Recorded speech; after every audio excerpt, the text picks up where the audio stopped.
question of sustainability starts with the premise that our existing model, be it sort of the value chain of business is based on, or be it sort of how we do the math, right?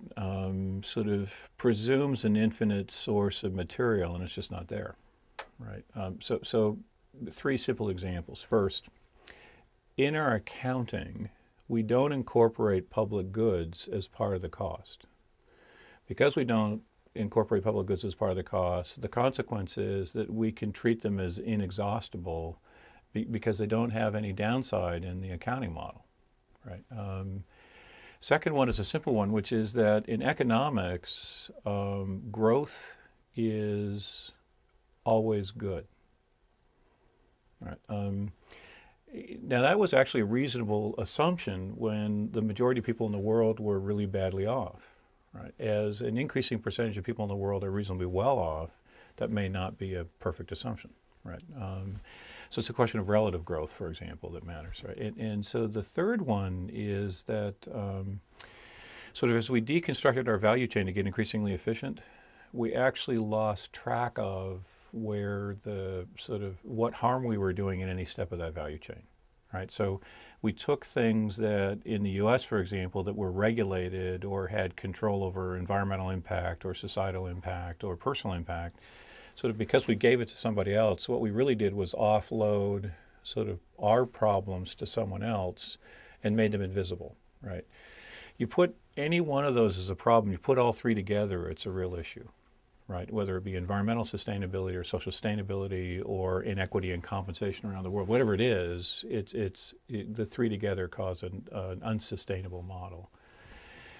And that's coming home to roost in a whole series of ways. And I think there's sort of two reasons why we in business should worry about it. Right, the first is you don't want to create a model that doesn't work in the long term. Right, so just pragmatically we should be worried.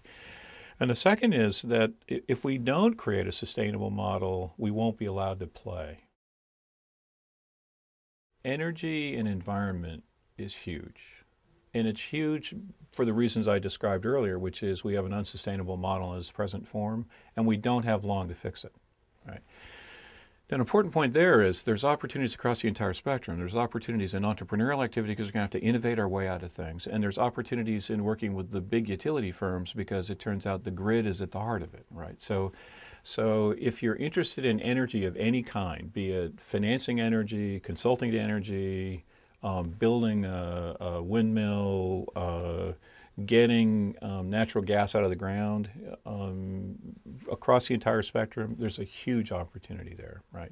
And I think the lack of availability of human capital is going to be the rate limiting factor in that sector, right? Second sector, obviously, is health because we're all getting older, right? And it turns out as we get older, we have greater needs.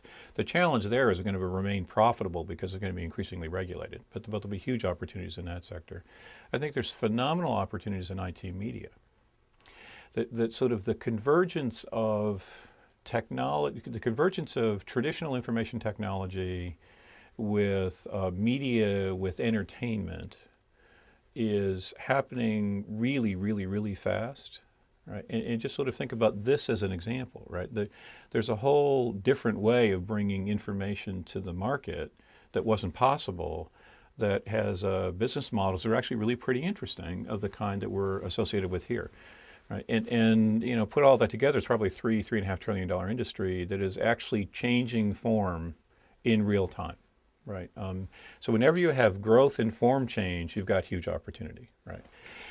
Then if you sort of said, where's that exist? Those three sectors are interesting in every place in the world, from sub-Saharan Africa to China to India to Russia, right? So I'd place sector, right? And then I think the important point is that wherever you grew up, don't take your first job there, right? Take your first job somewhere else, because it's a pretty good bet your ability to understand how other places in the world play is going to be increasingly important in the future. So if you're Chinese, work in India, United States, Russia. If you're American, work anywhere but the United States. It's your first job. Now, you can always go home, raise a family where you want, but the degree to which you know well other places will be a huge competitive advantage.